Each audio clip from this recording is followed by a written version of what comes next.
एकांश और रूहानिका का कमरा। कमरे में आकर रूहानिका कहती है, आपने ये सब किया है ना? एकांश उसे देखकर कहता है, हाँ मैंने ये सब किया है क्योंकि ये ज़रूरी था। और आप चिंता मत करिए, इसमें आपका नाम कहीं भी नहीं आएगा। और उसने आपके खिलाफ़ जो भी उसने प्रूफ रखे थे आपको ब्लैकमेल करने के लिए, वो भी मैंने डिस्ट्रॉय कर दिए हैं। तो अब आप बिल्कुल निश्चिंत हो जाइए। रूहानिका उसकी बातें सुनकर भरी आंखों से उसे देखकर कहती है, थैंक यू सो मच एकांश जी, इतना सब कुछ करने के लिए। एकांश उसके आंसू पोंछते हुए कहता है, पति पत्नी के रिश्ते में थैंक यू जैसे शब्द का यूज़ नहीं होता, तो आज के बाद हमारे रिश्ते में थैंक यू की कोई जगह नहीं होनी चाहिए। हाँ। रूहानिका उसकी बात सुनकर हाँ में सिर हिलाती है, तो एकांश हल्के से झुककर उसके माथे पर अपने होंठ से छूकर कुछ देर स्थिर खड़ा रहता है, जिससे रूहानिका आंखें बंद करके उसके स्पर्श को महसूस करने लगती है। कुछ समय बाद एकांश उससे अलग होकर उसके गालों को प्यार से छूकर कहता है, अब मैं चलता हूँ क्योंकि ऑफिस में आज बहुत इम्पोर्टेंट मीटिंग है मेरी। और आप अपना ख्याल रखिएगा और टाइम पर लंच कर लीजिएगा, ओके? रोनिका उसकी बात पर हाँ में सिर हिलाकर कहती है, आप भी अपना ख्याल रखिएगा और टाइम पर लंच कर लीजिएगा, बाय। एकांश भी बाय कहकर अपना ऑफिस बैग उठाकर वहाँ से चला जाता है। एकांश के जाने के बाद रोहानिका कुछ समय पहले की नज़दीकियाँ याद करके खुद में मुस्कुराने लगती है। तभी रियाज वहाँ आता है और कमरे के दरवाजे पर नॉक करता है, जिससे रूहानिका होश में आकर रियाज को दरवाजे के पास खड़ा देखकर कहती है, रियाज आओ अंदर। रियाज मुस्कुराकर अंदर आता है और रूहानिका का हाथ पकड़कर उसे बेड पर बैठाकर ज़मीन में उसके पैरों के पास बैठता है, जिससे रूहानिका घबराकर कहती है, रियाज वहाँ क्यों बैठ रहे हो? यहाँ बेड पर बैठो।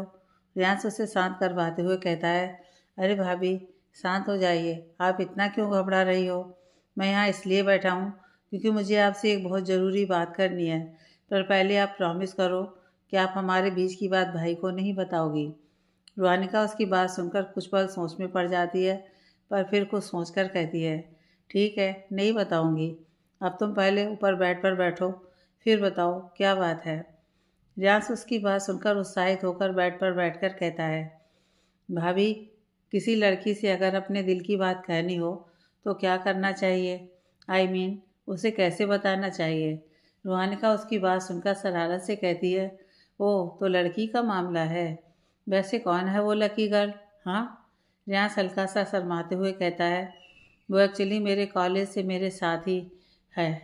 आई मीन कॉलेज में जब मुझे मिली थी तभी से मेरी बेस्ट फ्रेंड है।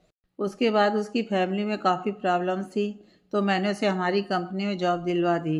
इन सब में भी उसने कभी मुझे फेवर नहीं लिया। जॉब भी उसने अपनी काबिलियत पर ही हासिल की। उसकी इन सब बातों ने मेरा दिल जीत लिया and I started falling in love with her. But now I think मुझे उसे अपने दिल की फीलिंग्स कन्फेस कर देनी चाहिए, इससे पहले कि बहुत देर हो जाए। रूहानिका उसकी बातें सुनकर मुस्कुराकर कहती है, हाँ क्यों नहीं, वैसे कांग्रेचुलेसन्स। रियांश मुस्कुराकर कहता है, थैंक यू। अच्छा चलिए अब जल्दी से मुझे कोई आइडिया दीजिए, क्योंकि आप एक लड़की हैं तो आपसे बेहतर कोई नहीं बता सकता कि एक लड़की को कैसा प्रपोजल पसंद आएगा। रूहानिका उसकी बात सुनकर मुस्कुराकर कुछ सोचते हुए कहती है, एक लड़की को कभी भी लग्जीरियस प्रपोजल नहीं चाहिए होता है। वो हमेशा ऐसा प्रपोजल चाहती है जो उसकी ज़िंदगी का सबसे खूबसूरत लम्हा बन जाए। तो तुम्हें उसे किसी दिन बाहर लेकर जाना है और वो पूरा दिन तुम्हें उसके साथ बिताना है, जिसमें तुम्हें उसकी सारी पसंदीदा चीज़ें करनी चाहिए। और फिर दिन के अंत तक उसे एक अच्छी सी जगह लेकर जाओ जो बहुत स्पेशल हो और वहीं उसे प्रपोज कर दो। आई एम 101% श्योर कि उसे वो बहुत पसंद आएगा। रियांश उसकी बातें सुनकर उसे साइड से गले लगाकर कहता है, यू आर द बेस्ट भाभी। अच्छा अब मैं चलता हूँ, कल संडे है तो कल ऑफिस की हॉलीडे भी होगी, तो कल ही उसे ले जाऊँगा। रूहानिका मुस्कुराकर कहती है, हाँ क्यों नहीं, और सुनो बताना ज़रूर कि उसका रिएक्शन क्या था। वैसे उसका नाम क्या है? रियांश हल्का सा शर्माकर कहता है, उसका नाम श्रद्धा है। रूहानिका उसे शरारत से चिढ़ाते हुए कहती है, ओह श्रद्धा, और रियांश यानी श्रद्धांश। हाँ। रियांश उसकी बात पर शर्माकर कहता है, क्या भाभी आप भी? चलिए मैं चलता हूँ, बाय। शाम को ऑफिस से आकर आपसे आगे की प्लानिंग करूँगा, ओके? रूहानिका ओके बाय कहती है तो रियांश वहाँ से चला जाता है। रूहानिका जाकर दरवाज़ा बंद करके अपने कपड़े चेंज करती है, बैठकर एक बुक निकालकर बुक पढ़ने लगती है। रूहानिका बुक में इतना खो जाती है कि उसे समय का पता ही नहीं चलता। दोपहर में स्वर्णा जी आकर उसके कमरे का दरवाज़ा नॉक करती हैं। तब वो अपनी किताब की ख्याली दुनिया से बाहर दरवाज़ा खोलकर स्वर्णा जी को देखकर कहती है, माँ आप मुझे बुला लेती, मैं खुद आ जाती। स्वर्णा जी कहती हैं, बेटा दोपहर के खाने का समय हो गया है तो इसलिए बुलाने आई थी, तो चले नीचे। रूहानिका हाँ में सिर हिलाकर उनके साथ नीचे चली जाती है। नीचे डाइनिंग हॉल में सावित्री जी, पूजा जी, शिवांश और नित्या अपनी अपनी जगह पर बैठे रूहानिका और स्वर्णा जी के आने का इंतजार कर रहे थे। रूहानिका को देखते ही नित्या ड्रामा करते हुए कहती है, थैंक गॉड भाभी आप आ गईं, वरना मुझे तो लगा था आज मैं बिना खाना खाए ही पड़ूंगी। उसकी बात सुनकर रूहानिका को गिल्ट होता है कि उसकी वजह से सबको भूखा रहना पड़ा।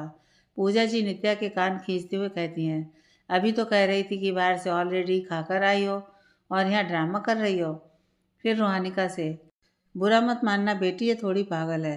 रूहानिका उनकी बात सुनकर हल्का सा मुस्कुराकर नामे से हिलाती है, फिर अपनी जगह पर बैठ जाती है। तो नित्या अपना कान पूजा के हाथ से छुड़ाकर कहती है, आउश मम्मा, मैं तो बस भाभी को छेड़ रही थी, आपने इतनी तेज़ी से क्यों खींचा? दर्द हो रहा है अब मेरे कान में। शिवांश उसकी बात सुनकर कहता है, चाहे कितने भी एक्सक्यूज़ दे दो, टेस्ट तो तुम्हारा आज होगा ही भाई के आने पर।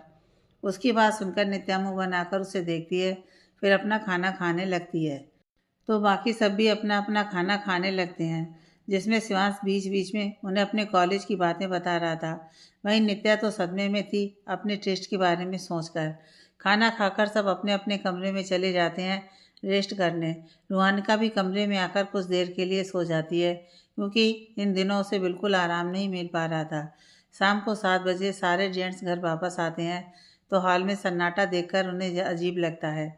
इसलिए राजवीर जी सोफे पर बैठते हुए मेड से पूछते हैं, सब कहाँ हैं? मेड कहती है, बड़ी मैडम तो शाम की पूजा करके अपने कमरे में आराम कर रही हैं। बड़ी बहू और छोटी बहू भी अपने कमरे में हैं। शिवांश बाबा और नित्या बीबी जी भी अपने कमरे में पढ़ रहे हैं और रूहानिका मैडम भी अपने कमरे में है। राजवीर जी उसे जाने का इशारा करके अपने कमरे की ओर चले जाते हैं, तो बाकी सब भी अपने अपने कमरे में चले जाते हैं। एकांश चैम्बर में आकर देखता है तो पूरे चैम्बर में लाइट्स डिम थी। एकांश लिविंग रूम से होते हुए कमरे में आता है, जहाँ रूहानिका बेड पर आराम से सो रही थी। रूहानिका को सोता देखकर एकांश बिना किसी आवाज़ के अपना ऑफिस बैग सोफे पर रखता है और क्लोसेट रूम में चला जाता है। कुछ देर बाद एकांश फ्रेश होकर कपड़े चेंज करके बाहर आता है, तो उसका फ़ोन बजता है, जिससे रूहानिका की नींद खुल जाती है। एकांश फ़ोन उठाकर देखता है, तो स्पैम कॉल देखकर फ़ोन चार्जिंग पर लगाकर जैसे ही पीछे मुड़ता है, सामने रूहानिका को अचानक देखकर डर जाता है। रूहानिका उसे डरता देखकर कहती है, क्या हुआ? एकांश अपने सीने पर हाथ रखकर एक गहरी सांस छोड़कर कहता है, ऐसे कोई करता है क्या? आपके अचानक सामने आ जाने पर मैं डर गया था। रूहानिका उसकी बात पर झेंप कर कहती है, आई एम सॉरी, मेरा मकसद आपको डराने का नहीं था। वैसे कब आए आप? एकांश कहता है, बस अभी कुछ देर पहले। रूहानिका उसे देखकर कहती है, मुझे उठाया क्यों नहीं? एकांश मुस्कुराकर कहता है, क्योंकि आप सुकून से जो सो रही थीं और मैं आपकी सुकून भरी नींद बिल्कुल भी डिस्टर्ब नहीं करना चाहता था। उसकी बात सुनकर रूहानिका हल्का सा शर्माकर अपनी जुल्फों को कान के पीछे करती हुई कहती है, फिर भी आपको उठा देना चाहिए था। एकांश शरारत से उसे देखकर कहता है, वैसे आप सोते हुए काफ़ी प्यारी लग रही थी। एकांश की बात सुनकर रूहानिका शर्माकर दूसरी तरफ मुड़कर कहती है, मैं फ्रेश होकर आती हूँ, तब तक आप नीचे जाइए। एकांश कहता है, साथ में चलेंगे। आप आइए फिर साथ चलेंगे। रूहानिका सिर हिलाकर बाथरूम चली जाती है। कुछ समय बाद रूहानिका फ्रेश होकर बाहर आती है, तो एकांश से कहती है, चले? एकांश सिर हिलाकर उसके साथ नीचे चला जाता है। नीचे सब हॉल में बैठे बातें कर रहे थे, सिवाय शिवांश और नित्या के। एकांश राजवीर जी के बगल में बैठते हुए पूजा जी से पूछता है, छोटी माँ, शिव और छोटी कहाँ हैं? पूजा जी चाय का कप उसे देते हुए कहती हैं, वो दोनों पढ़ाई कर रहे हैं। तुमने टेस्ट लेने को कहा था ना, तो उसकी ही तैयारी कर रहे हैं। उनकी बात सुनकर एकांश सिर हिलाकर चाय पीने लगता है। कुछ देर बाद एकांश चाय पीकर शिवांश के रूम में जाता है और नित्या को भी वहीं बुलाता है। फिर दोनों का टेस्ट लेकर दोनों को आगे का पढ़ाने लगता है। वहीं दूसरी तरफ रियांश रूहानिका से श्रद्धा को प्रपोज करने का आइडिया लेने लगता है, साथ ही सारी प्लानिंग भी करने लगता है। इन सब में दोनों ही समय का ध्यान नहीं देते और डिनर का टाइम हो जाता है। डिनर के टाइम पर एकांत शिवांश और नित्या को ब्रेक लेने का कहकर रूहानिका को बुलाने कमरे में जाता है तो उसे रूहानिका और रियांश के हंसने की आवाज़ सुनाई देती है, जिससे एकांत अंदर जाकर देखता है तो रूहानिका और रियांश बालकनी में झूले पर बैठे किसी बात पर हंस रहे थे। रूहानिका के चेहरे की खुशी देखकर एकांत को एक सुकून का एहसास होता है और उसके होंठों पर भी एक मुस्कुराहट तैर जाती है। एकांत आगे बढ़कर दोनों के पास जाकर कहता है, चलो डिनर का टाइम हो गया है। उसकी आवाज़ सुनकर दोनों उसे देखते हैं और हंसना बंद कर देते हैं, जिससे एकांत को दाल में कुछ काला लगता है, पर वो ज़्यादा ध्यान न देकर उन्हें साथ नीचे चलने को कहता है। नीचे आकर तीनों सबके साथ मिलकर डिनर करते हैं, फिर अपने अपने कमरे में सोने चले जाते हैं। एकांत और रूहानिका भी कमरे में आकर कुछ देर बालकनी में झूले पर साथ में बैठते हैं, फिर कमरे में आकर बेड पर लेट जाते हैं।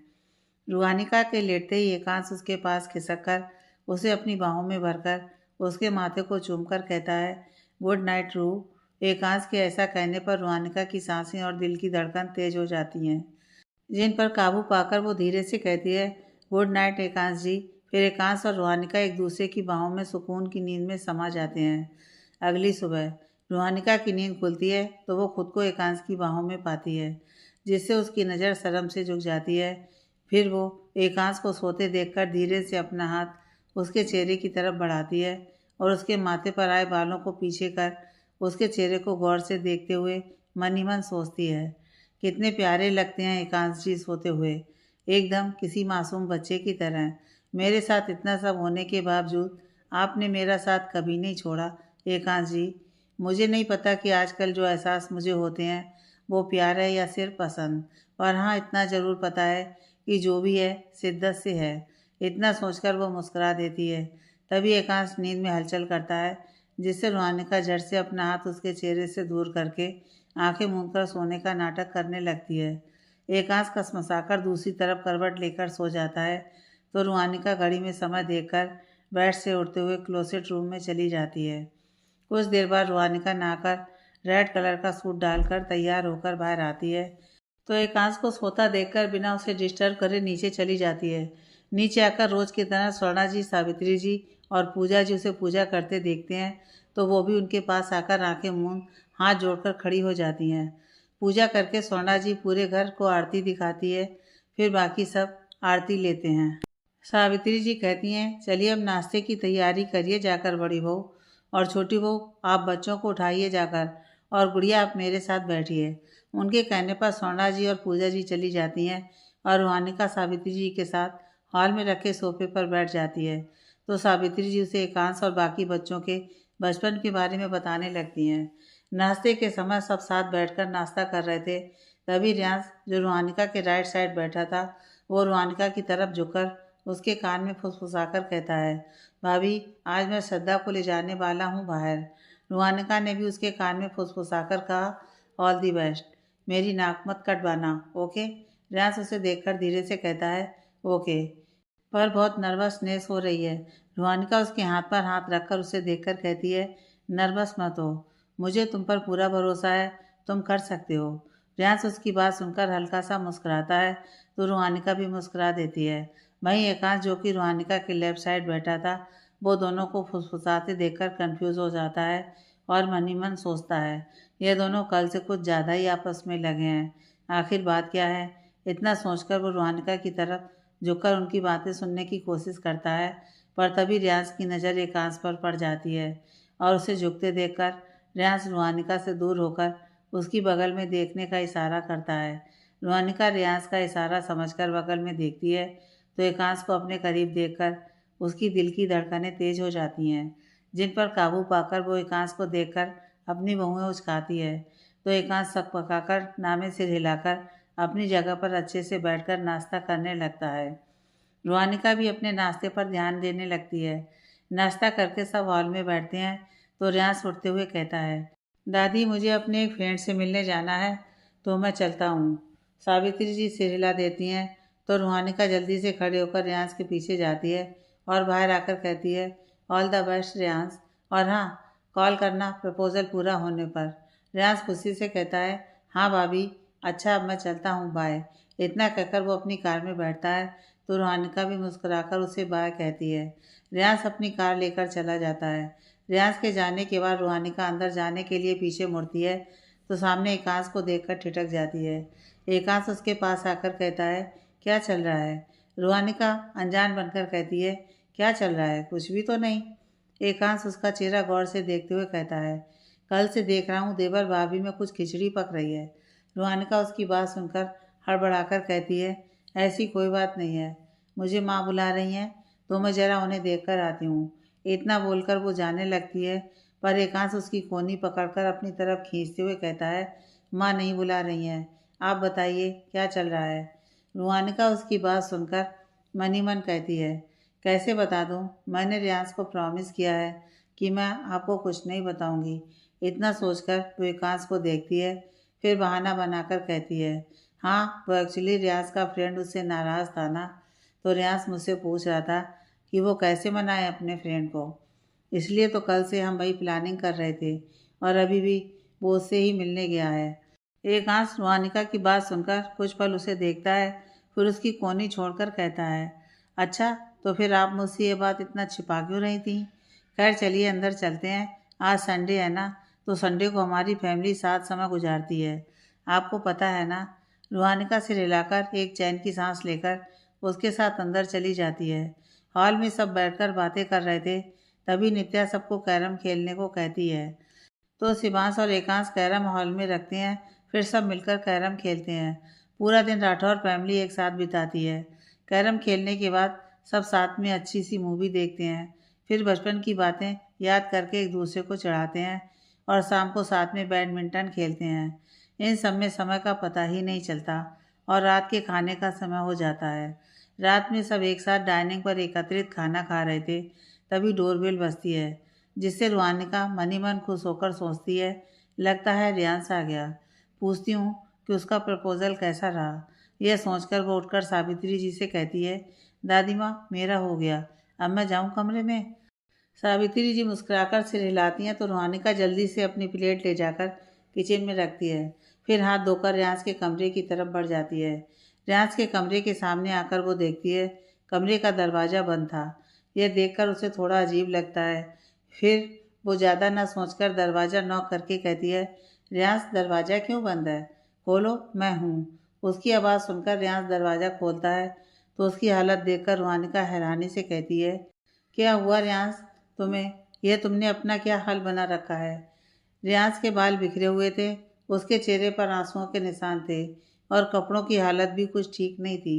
रोहानिका की बात सुनकर रियांश उसे अंदर आने को कहता है तो रोहानिका अंदर आती है।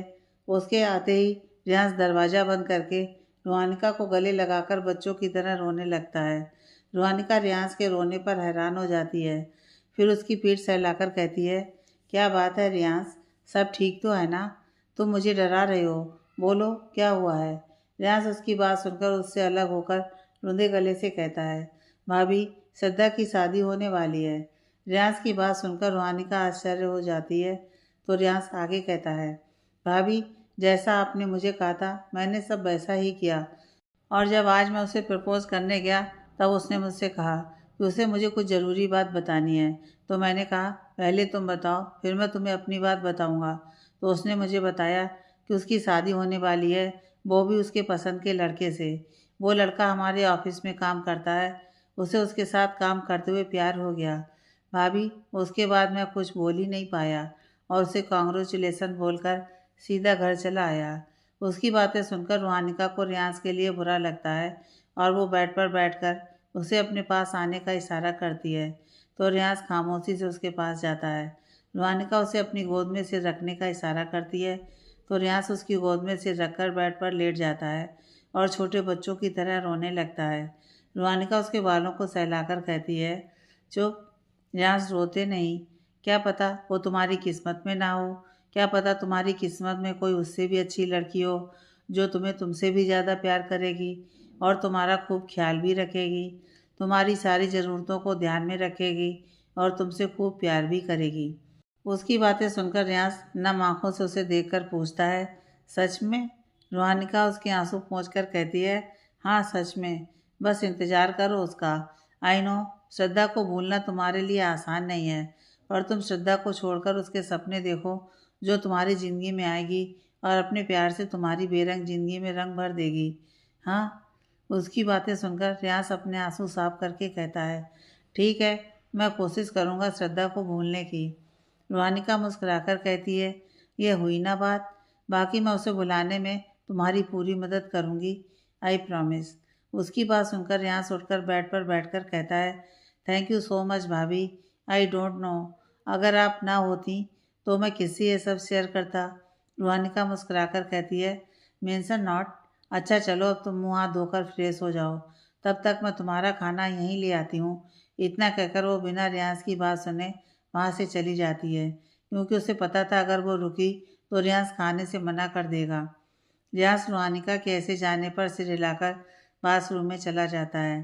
कुछ देर बाद रुहानिका रियाज का खाना लेकर कमरे में आती है तो उसे बालकनी में देखकर खाना टेबल पर रखकर बालकनी में जाकर कहती है, चलो खाना आ गया है। रियाज बिना पीछे मुड़े कहता है, मुझे अभी भूख नहीं है भाभी, मैं बाद में खा लूँगा। रुहानिका उसका हाथ पकड़कर उसे कमरे में ले जाते हुए कहती है, हाँ पता है मुझे, बाद में कितना खाओगे, चुपचाप खाओ वरना मैं बात नहीं करूँगी तुमसे। उसकी बात सुनकर रियाज सोफे पर बैठकर बेमन से खाना खाने लगता है तो रुहानिका दूसरे सोफे पर बैठकर कहती है, फिक्र मत करो रियाज, वक्त के साथ सब ठीक हो जाएगा।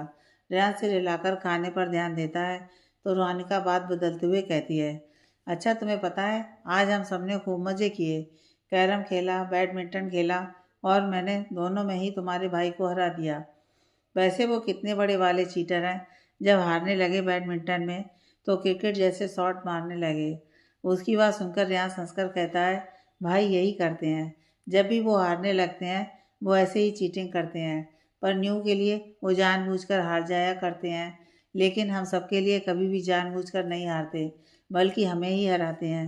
रुहानिका कहती है, हाँ वही तो एक नंबर के चीटर हैं तुम्हारे भाई। तभी एकांश जो कि रुहानिका को ढूंढने के लिए जा रहा था, वो रुहानिका की बात सुनकर रुककर दरवाजे से टिककर कहता है, अच्छा मैं चीटर हूँ। रुहानिका उसकी आवाज़ सुनकर घबराकर सामने देखती है तो उसे दरवाजे पर खड़ा देखकर मनी मन कहती है, अब तो मैं गई, फिर से ये सवाल पूछेंगे यहाँ क्या कर रही थी और रियाज ने सबके साथ खाना क्यों नहीं खाया, रियाज को आने में इतना लेट क्यों हो गया। ओह, एक तो ये और इनके सवाल, इतना सोचकर वो नामे से हिलाकर मुंह बनाती है। एकांश अंदर आकर कहता है, रियाज तुमने सबके साथ खाना क्यों नहीं खाया, तुम्हें आने में इतना लेट कैसे हो गया, क्या तुम्हारे फ्रेंड्स के साथ तुमने आज बाहर डिनर नहीं किया, ऐसे तो तुम अपने फ्रेंड्स के साथ बाहर ही डिनर करते हो।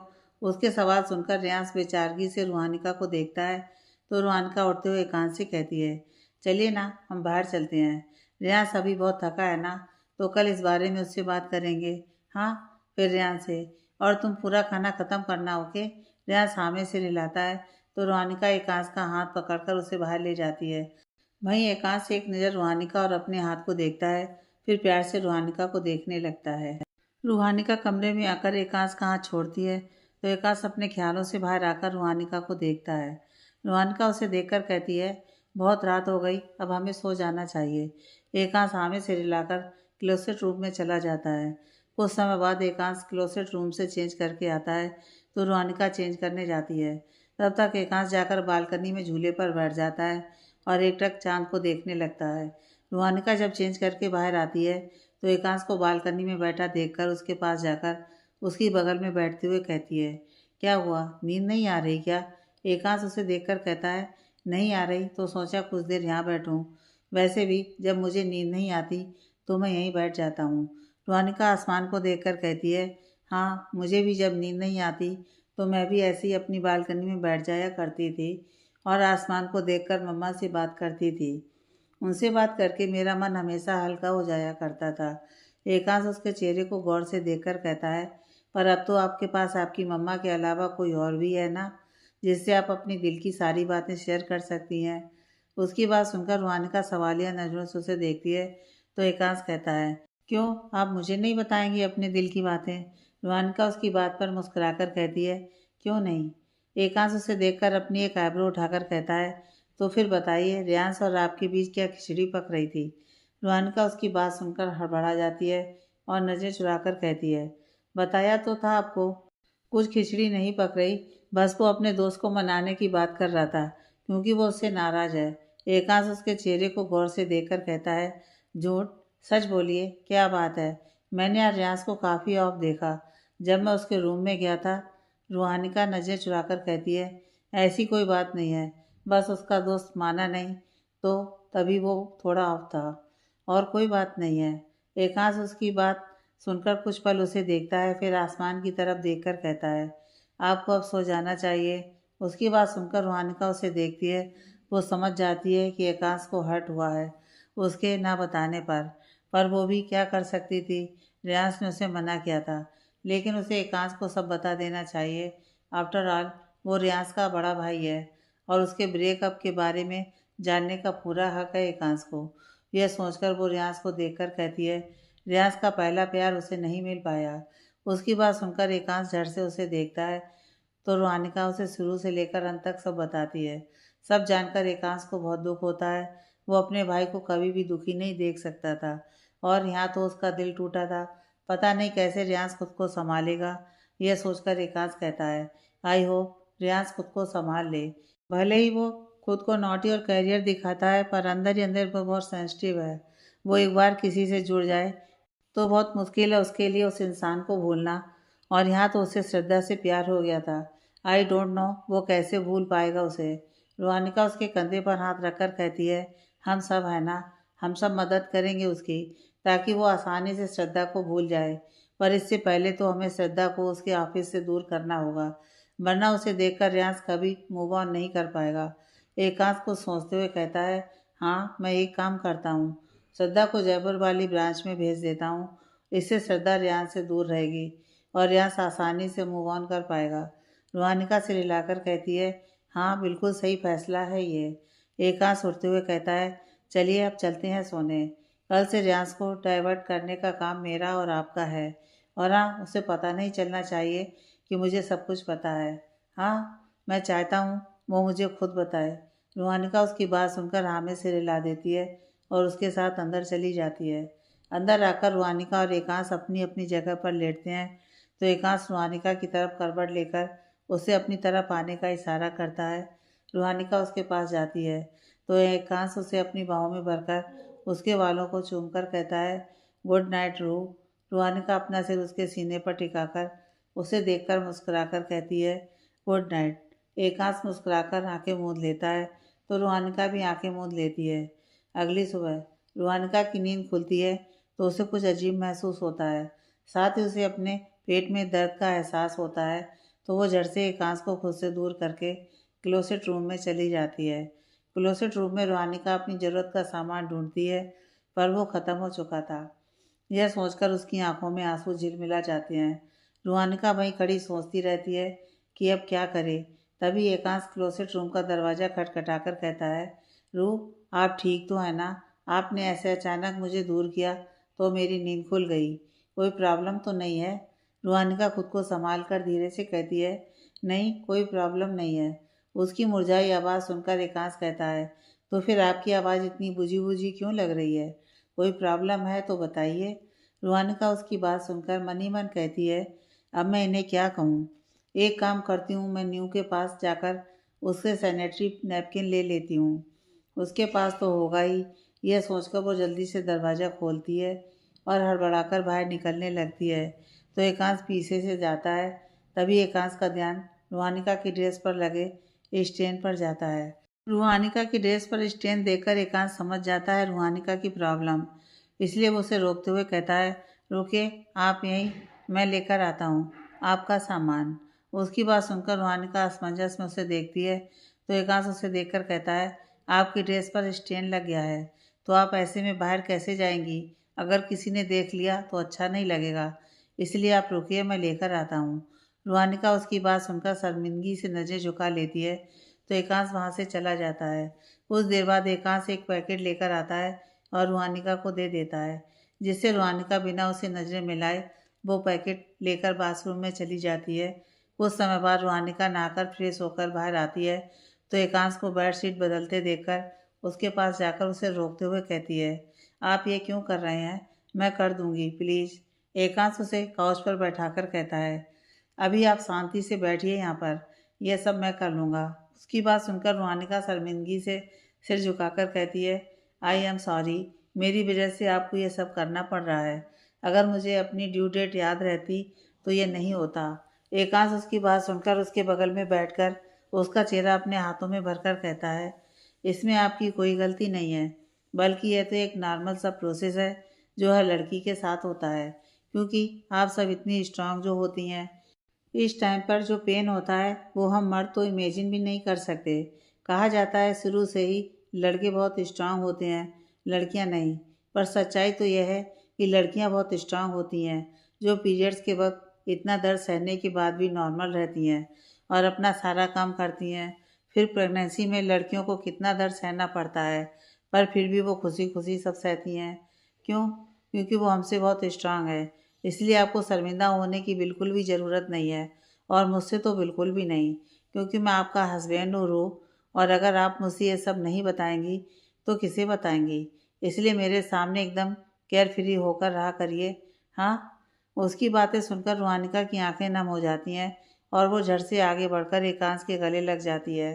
तो एकांश मुस्कुराकर उसका सिर सहलाता है। फिर कुछ देर बाद उससे पूछता है, दर्द हो रहा है आपको? रूहानिका वैसे ही उसके सीने से लगी हाँ में सिर हिलाती है। तो एकांश उसे खुद से दूर करके कहता है, आप यहीं बैठिए, मैं अभी आया। रूहानिका उसकी बात पर सिर हिलाती है तो एकांश वहाँ से उठकर चला जाता है। एकांश के जाने के बाद रूहानिका उससे कहती है, एकांश जी कितने अच्छे हैं, वो हमेशा मेरा ख्याल रखते हैं, मुझे सेफ फील करवाते हैं, उनके साथ मुझे हमेशा काफ़ी अच्छा महसूस होता है। क्या यही प्यार है जो आजकल मैं उनके साथ फील कर रही हूँ? क्या इसे ही प्यार कहते हैं? आई डोंट नो ये फीलिंग्स क्या है। आई जस्ट होप कि मुझे जल्दी अपनी फीलिंग्स का एहसास हो जाए, उसका नाम मिल जाए। इतना कहकर वो मुस्कुरा देती है। तभी एकांश आता है। उसके हाथ में हॉट वाटर बैग और एक ट्रे थी जिसमें गिलास रखा हुआ था। एकांश ट्रे लाकर टेबल पर रखता है और गिलास उठाकर रूहानिका को देते हुए कहता है, इसे पी लीजिए, इससे आपको पेट दर्द में आराम महसूस होगा। उसकी बात सुनकर रूहानिका काढ़े को देखकर मुंह बिगाड़ कर कहती है, it's okay, I am fine now. Ekansh उसे आंखें दिखाकर कहता है, चुपचाप अच्छे बच्चे की तरह पीजिए इसे। रूहानिका अपना निचला ओंठ बाहर निकाल कर कहती है, आप मुझे डरा रहे हैं। एकांश प्यार से कहता है, रू पी लीजिए इसे, फिर मैं आपको चॉकलेट दूंगा, ओके। रूहानिका की आंखों में चॉकलेट का नाम सुनकर चमक आ जाती है और वो मुंह नाक सिकोड़कर किसी तरह वो काढ़ा ख़त्म करती है और गिलास टेबल पर रखती है। तो एकांश अपने हाथ से रूहानिका का मुंह साफ करता है, फिर हॉट वाटर बैग देकर कहता है, अब इससे आप सिकाई करिए, तब तक मैं भी फ्रेश हो जाता हूँ। इतना कहकर वो उठने लगता है। रूहानिका उसका हाथ पकड़कर उसे रोककर कहती है, अरे पर मेरी चॉकलेट। एकांश नर्वसली मुस्कुराकर कहता है, वो मैं आपको ऑफिस से आने के बाद दे दूँगा, क्योंकि अभी मेरे पास वो है नहीं। उसकी बात सुनकर रूहानिका मुंह बनाकर उसका हाथ छोड़कर गुस्से में बेड पर जाकर लेट जाती है और अपने चेहरे तक कंबल ओढ़ लेती है। तो एकांश घड़ी देखता है जिसमें 8 बजने वाले थे। इतना समय देखकर एकांश रूहानिका को बाद में मनाने का सोचकर जल्दी से बाथरूम चला जाता है। एकांश के बाथरूम जाते ही दरवाज़ा बंद होने की आवाज़ सुनकर रूहानिका अपने चेहरे से कंबल हटाकर गुस्से में बड़बड़ाती है, इन्हें तो मेरी कोई फिक्र ही नहीं है, बिना मुझे मनाए ही नहाने चले गए हूँ। अब मैं भी इनसे बात नहीं करूँगी। इतना कहकर वो बेड पर अपने पैर पटक कर फिर से कंबल ओढ़ लेती है। कुछ समय बाद एकांश फ्रेश होकर बाहर आता है तो रूहानिका को सोते देखकर उसके पास जाकर उसका चेहरा सहलाता है, फिर उसका माथा चूमकर वहाँ से चला जाता है। नीचे सब साथ बैठकर नाश्ता कर रहे थे, तभी एकांश वहाँ आता है और सबसे गुड मॉर्निंग विश करके अपनी जगह पर बैठ जाता है। तो सावित्री जी कहती हैं, एकांश गुड़िया कहाँ है? आज पूजा करने भी नहीं आई। एकांश उनकी बात सुनकर कहता है, दादी वो सो रही है, उनकी थोड़ी तबीयत भी ठीक नहीं थी इसलिए। सावित्री जी चिंता जताते हुए कहती हैं, क्या हो गया उसे? एकांश उन्हें आश्वासन देकर कहता है, कुछ नहीं दादी, बस हल्का सा सिर दर्द था तो मैंने कहा रेस्ट कर लीजिए। सोना जी से, अच्छा माँ सुनिए, आप ना कुछ देर बाद जाकर उन्हें नाश्ता करवा दीजिएगा और थोड़ा फ्रूट्स वगैरह भी दीजिएगा, क्योंकि उनकी कमज़ोरी बहुत है। एकांश की बात सुनकर सोना जी सिर हिलाकर कहती हैं, तुम चिंता मत करो अंश, मैं सब देख लूँगी। एकांश आराम से अपना नाश्ता करने लगता है। तभी सावित्री जी कहती हैं, यह रियाज कहाँ है? आए क्यों नहीं अभी तक नाश्ता करने? उनकी बात सुनकर एकांश को रूहानिका की बातें याद आती हैं, इसलिए वो बात संभाल कर कहता है, एक्चुअली दादी रियाज की तबीयत भी कुछ ठीक नहीं थी, उसे हल्का सा फीवर लग रहा था, तो इसलिए वो नहीं आया। फिर सोना जी से, माँ आप उसे भी नाश्ता करवा दीजिएगा, और भले ही वो जितना भी मना करे आप करवा ज़रूर दीजिएगा, ओके? सोना जी चिंता जताते हुए कहती हैं, ज़्यादा तबीयत तो ख़राब नहीं है ना रियांश की? कल रात आया तो हम सबसे मिला भी नहीं, फिर जब रात को मैं उसके कमरे में गई थी तब दरवाज़ा बंद था और मेरे खटखटाने पर उसने खोला भी नहीं, तो मैंने सोचा शायद सो गया होगा। एकांश कहता है, माँ सब ठीक है, बस कल रात उसने आइसक्रीम खा ली थी बाहर, और आप जानती हैं ना आजकल मौसम कैसा है, तो बस जनाब को सर्दी लग गई, बाकी सब ठीक है।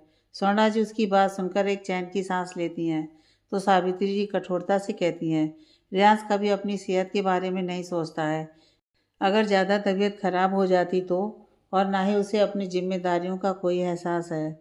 उनकी बात सुनकर सब खामोश हो जाते हैं, तो एकांश बात संभालते हुए कहता है, ऐसी कोई बात नहीं है दादी, आप तो जानती हैं ना रियांश जब बाहर होता है तो अक्सर ऐसा करता है, बाकी वो बहुत सीरियस है अपनी जिम्मेदारियों को लेकर। उसकी बात सुनकर सावित्री जी आगे कुछ नहीं कहती हैं और खामोशी से नाश्ता करने लगती हैं, तो बाकी सब भी खामोशी से अपना नाश्ता करने लगते हैं। नाश्ता ख़त्म करके एकांश राजवीर जी और रणविजय जी के साथ ऑफिस चला जाता है। वहीं शिवांश और नित्या रियांश के कमरे में चले जाते हैं उसका हालचाल पूछने। पूजा जी और सोना जी किचन में जाकर कुछ हल्का बनाने लगती हैं रियांश और रूहानिका के लिए, और सावित्री जी सोफे पर बैठकर ईश्वर का जाप करने लगती हैं रियांश के कमरे में। रियांश को पूरी रात नींद नहीं आई थी, वो एकटक अपने फ़ोन में अपनी और श्रद्धा की तस्वीर देख रहा था, और उसने दरवाज़ा भी अंदर से बंद कर रखा था ताकि उसे कोई डिस्टर्ब ना करे। तभी शिवांश और नित्या उसके कमरे का दरवाज़ा नॉक करके कहते हैं, रियांश भाई दरवाज़ा खोलिए, हम हैं। उनकी आवाज़ सुनकर रियांश अपने आंसू पोंछकर कहता है, तुम दोनों अभी जाओ, मैं बाद में बात करूँगा तुमसे। नित्या कहती है, भाई आपकी तबीयत ज़्यादा ख़राब है क्या? इसलिए मैं कहती हूँ कि इतनी आइसक्रीम नहीं खानी चाहिए, देखिए अब हो गए ना बीमार आप। उसकी बात सुनकर रियांश को लगता है रूहानिका ने उसकी तबीयत सही ना होने का बहाना बना दिया है, इसलिए वो कहता है, हाँ अभी थोड़ी कमज़ोरी है, इसलिए तुम जाओ, मैं बाद में तुम दोनों से मिलूँगा, अभी तुम दोनों कॉलेज जाओ। रियांश की बात सुनकर नित्या शिवांश को देखती है, तो शिवांश कहता है, चलो अभी चलते हैं, कॉलेज से आकर भाई को देखेंगे। नित्या हामी भरकर उसके साथ अपने कमरे की ओर चली जाती है। रियांश उनके जाने के बाद श्रद्धा की फ़ोटो देखकर उस पर अपना हाथ फिराकर कहता है, I love you so much Shraddha, काश तुम मेरा प्यार देख पाती। इतना कहते ही उसकी आंखों से आंसू का एक कतरा बह जाता है। तभी सोना जी और पूजा जी उसके कमरे का दरवाज़ा नॉक करके कहती हैं, रियांश बेटा दरवाज़ा खोलो और कुछ खा लो। उनकी आवाज़ सुनकर रियांश अपने आंसू पोंछकर अपना फ़ोन बंद करके उठता है और दरवाज़ा खोलता है, तो पूजा जी उसके चेहरे को देखकर कहती हैं कि इतना मुरझा गया है मेरा बच्चा एक दिन में। सोना जी अंदर आते हुए कहती हैं, चलो रियांश जल्दी से फ्रेश होकर आओ, फिर मैं तुम्हें अपने हाथ से दलिया खिलाती हूँ, तुम्हें थोड़ा अच्छा लगेगा। पूजा जी बेड पर बैठते हुए कहती हैं, हाँ फिर मैं तुम्हें दवा दे दूँगी बुखार की, वैसे दिखाओ तो ज़रा कितना बुखार है, अगर ज़्यादा है तो डॉक्टर को बुला लें। रियांश कहता है, नहीं डॉक्टर की कोई ज़रूरत नहीं है, मैं मेडिसिन ले लूँगा तो ठीक हो जाऊँगा, आप लोग ज़्यादा परेशान मत होइए। सोना जी कहती हैं, अच्छा तुम जाओ जाकर फ्रेश होकर आओ जल्दी से, वरना नाश्ता ठंडा हो जाएगा। उनकी बात सुनकर रियांश से रिलाकर बाथरूम चला जाता है। सोना जी कमरा देखते हुए कहती हैं, कितना गंदा कर रखा है इसने अपना कमरा, सारा सामान इधर उधर बिखरा हुआ है। पूजा जी कहती हैं, अरे बच्चा है दीदी, धीरे धीरे सीख जाएगा सब। सोना जी उन्हें घूरते हुए कहती हैं, हर वक्त उसकी साइड लेना सही नहीं है छोटी। उनकी बात सुनकर पूजा जी मुंह बना लेती हैं, तो सोना जी रियांश का सामान समेटने लगती हैं। सामान समेटकर वो बेड साफ करके नई चादर उस पर बिछाती हैं, फिर ज़मीन में पड़ी फाइल्स और लैपटॉप को उनकी जगह पर रखती हैं।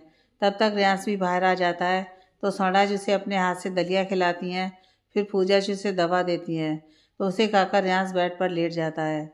सोना जी और पूजा जी उसके अगल बगल बैठकर उसके सिर पर हाथ फिराने लगती हैं, तो रियांश भावुक होकर सोना जी की गोद में सिर रख लेता है। इसके साथ ही उसकी आंखों से आंसू बह जाते हैं। सोना जी रियाज के बालों को सहलाकर कहती हैं, ज़्यादा दर्द है सिर में? रियाज अपने आप को संभाल कर कहता है, नहीं माँ, बस कुछ देर आपकी गोद में सिर रखकर सो जाऊँगा तो ठीक हो जाऊँगा। सोना जी उसकी बात सुनकर मुस्कुराकर उसका सिर सहलाकर कहती हैं, सो जाओ। रियाज बिना कुछ बोले अपनी आंखें मूंद लेता है और कुछ ही देर में अपनी सारी परेशानियां भूलकर सोना जी की गोद में सिर रखकर सो जाता है। आखिर माँ की गोद होती ही ऐसी है कि अगर बच्चा एक बार उनकी गोद में सिर रखकर सोए तो वो अपनी सारी परेशानियां भूल जाता है। रियाज के सोने के बाद सोना जी और पूजा जी कुछ देर वहीं बैठती हैं। फिर सोना जी उसका सिर अपनी गोद से हटाकर तकिए पर रखकर उस पर कंबल डालकर उसका माथा चूमकर पूजा जी के साथ बाहर चली जाती हैं। पूजा जी और सोना जी फिर किचन में जाकर रूहानिका के लिए नाश्ता लेती हैं और उसके कमरे में जाकर उससे नाश्ता करवाती हैं।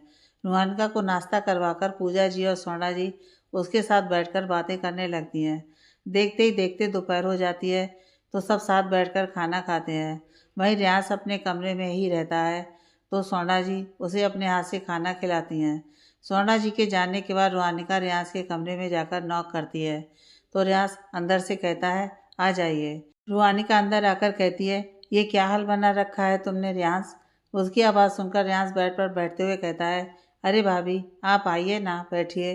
रूहानिका बेड पर बैठकर उसे घूरते हुए कहती है, रियाज तुमने मुझसे प्रॉमिस किया था कि तुम श्रद्धा को भूलने की कोशिश करोगे और यहाँ तो तुम देवदास बनकर बैठ गए हो। रियाज मायूसी से कहता है, नहीं भूल पा रहा ना भाभी, क्या करूँ, कुछ समझ में नहीं आ रहा। रूहानिका एक गहरी सांस लेकर उसके कंधे पर हाथ रखकर कहती है, रियाज तुम कोशिश तो करो एक बार, घर में सबके साथ पहले जैसा बिहेव करो, शिव और छोटी के साथ मिलकर प्रैंक करो, उन दोनों के साथ आउटिंग करो, अपने फ्रेंड के साथ बाहर आउटिंग करो, देखना है सबसे तुम उसे भूल जाओगे। फिर भी अगर टाइम बचे तो फैमिली के साथ मिलकर टाइम स्पेंड करो। आई एम 100% श्योर इन सबसे तुम उसे भूल जाओगे जल्दी ही। रूहानिका की बात सुनकर रियाज कहता है, ओके भाभी मैं ट्राई करूँगा। रूहानिका हल्का सा मुस्कुराकर कहती है, तो फिर चलो अभी से शुरू करो। छोटी और शिव के एग्ज़ाम होने वाले हैं तो जाओ जाकर उन्हें पढ़ाओ। रियाज उसकी बात पर सिर हिलाकर बेड से उठता है तो रूहानिका भी उसके साथ उठकर कमरे से बाहर चली जाती है। रियाज शिवांश और नित्या के कमरे की ओर चला जाता है। वहीं रूहानिका अपने कमरे की तरफ जाने लगती है। तभी सोना जी उसके पास आकर कहती हैं, रूहानिका बेटा आज अंश अपना लंच नहीं ले गया है तो क्या तुम उसे ऑफिस में लंच दे आओगी? उनकी बात सुनकर रूहानिका कहती है, जी मैं देकर आती हूँ माँ। लंच रेडी है? सोना जी कहती हैं, हाँ बेटा लंच रेडी है, बस तुम नीचे जाओ और लंच लेकर ड्राइवर के साथ ऑफिस चली जाओ। उनकी बात सुनकर रूहानिका सिर हिलाकर कहती है, ठीक है माँ, मैं रेडी होकर चली जाती हूँ। सोना जी सिर हिलाकर वहाँ से चली जाती हैं तो रूहानिका जल्दी से अपने कमरे में जाकर लेवेंडर कलर का सूट पहनती है और बालों को खुला छोड़कर नीचे से कर्ल कर लेती है। मांग में एक कांच के नाम का कुमकुम लगाती है और माथे पर एक छोटी सी स्टोन वाली बिंदी लगाती है। फिर आंखों में गहरा काजल लगाती है और होठों पर हल्की न्यूड शेड की लिपस्टिक लगाकर खुद को एक बार आईने में देखती है। फिर सैंडल पहनकर अपना फ़ोन और पर्स उठाकर कमरे से बाहर निकल जाती है। नीचे आकर रूहानिका किचन से एकांश का लंच लेती है और बाहर निकलकर ड्राइवर के साथ एकांश के ऑफिस चलने को कहकर कार में बैठ जाती है तो ड्राइवर कार स्टार्ट करके ऑफिस की तरफ मोड़ लेता है।